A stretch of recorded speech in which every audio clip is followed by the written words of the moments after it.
பாருங்க, 10 நாள் போதும் இந்த ஆட்சியை தூக்கி எறியறதுக்குன்னு சொன்னோம். 10 நாள் போதும் உங்க ஆட்சியை தூக்கி எறியறதுக்கு. 10 நாள் அவர் செய்த பிரச்சாரம் ஒட்டுமொத்த திமுக குடும்பம் தூக்கி எறிஞ்சிருச்சு. இப்ப தெரியுது 6 மாசம் ஏன் வெளியே போட முடக்கினாங்கன்னு எங்க தலைவரை.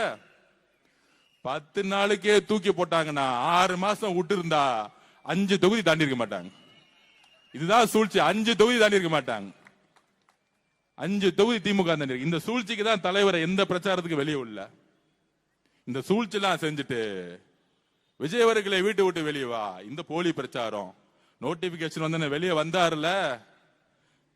தூத்துக்குடி மீட்டிங் பாத்தீங்கல்ல, 10 லட்சம் பேர் ரோட்ல நின்னாங்கல்ல, அங்க மாறியது அரசியல் சூழ்நிலை. கடைசியில திருப்பூர்ல மாறுச்சு, சென்னையில மாறுச்சு.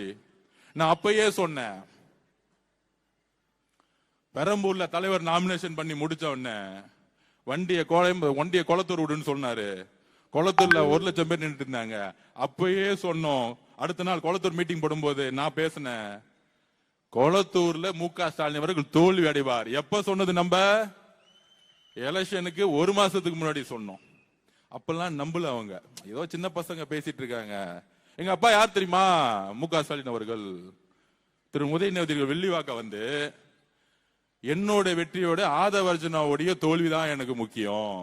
இன்னும் ஒரு அரசியல் பாத்தீங்களா? அவரோட வெற்றியோட என்னோட தோல்விதான் பயம். அந்த பயம் இருந்தா போதும். திரு மு.க. ஸ்டாலினுடைய வாரிசு அவர்களே. ஆனா நான் இங்கேயும் வேலை பார்த்துட்டு நம்ம தலைவர் பச்சான பிறகு குளத்தூர்ல ஸ்கெட்ச் போட்டேன்னு அவர் பிள்ளைக்கும் தெரியல, மு.க. ஸ்டாலின் அவர்களுக்கும் தெரியல. நீங்க என்ன தோக்கடிக்க வேலை பண்ணீங்க? எங்க தலைவர் உங்க குளத்தூர்லயே செக் வச்சார். சட்டசபையில நம்ம அமைதியா உட்கார்ந்துட்டு இருக்கோம். ஆதரவு இருக்கு, ஆதரவு இல்ல சொல்லிட்டு அமைதியா போயிருக்க வேண்டியதானே. உங்களை கடுமையாக நாங்க எதிர்க்கிறோம் எப்பயும் போல பொய்யா சொல்லிட்டு கிளம்ப வேண்டியதானே. நமக்கு எலெக்ஷனை பத்தி கிளாஸ் எடுக்கிறாரா முன்னாடி உட்கார்ந்துகிட்டு? யாரு? திரு மு.க. ஸ்டாலினுடைய மகன் இளவரசர் திரு உதயநிதி அவர்கள். அந்த இளவரசருக்கு பட்டாபிஷேகம் முன்னாடி என்ன பண்ணாங்க? துணை முதல்வராக்குனாங்க. இப்ப எதிர்கட்சி தலைவர் ஆக்கிட்டாங்க. நமக்கு ரொம்ப நல்லது. நான் வேற நினைச்சேன் யாராவது சீனியர் எல்லாம் போடுவாங்க, யாராவது ஒரு நல்ல நல்ல அண்ணங்கள்லாம் சீனியர் நிறைய பேர் இருக்காங்க அங்க, நம்ம தங்கம் தென்னரசன் மாதிரி அந்த மாதிரி அனுபவசாலிகள் எல்லாம் போட்டு நம்மள உண்டு இல்லைன்னு கொஸ்டின் கேட்க போறாங்க. சரி நம்மளும் ரெடி ஆயிடும் நினைச்சேன். இந்த குடும்பம் என்னைக்கும் திருந்தவே திருந்தாது. இவ்வளவு அடிப்பட்டாலும் திருந்தவே திருந்தாது. இந்த பட்டாபிஷேகம் பண்ணி தான் குடும்பத்தை தூக்கி போட்டாங்க மக்கள். திருப்பி ஒரு பட்டாபிஷேகம்.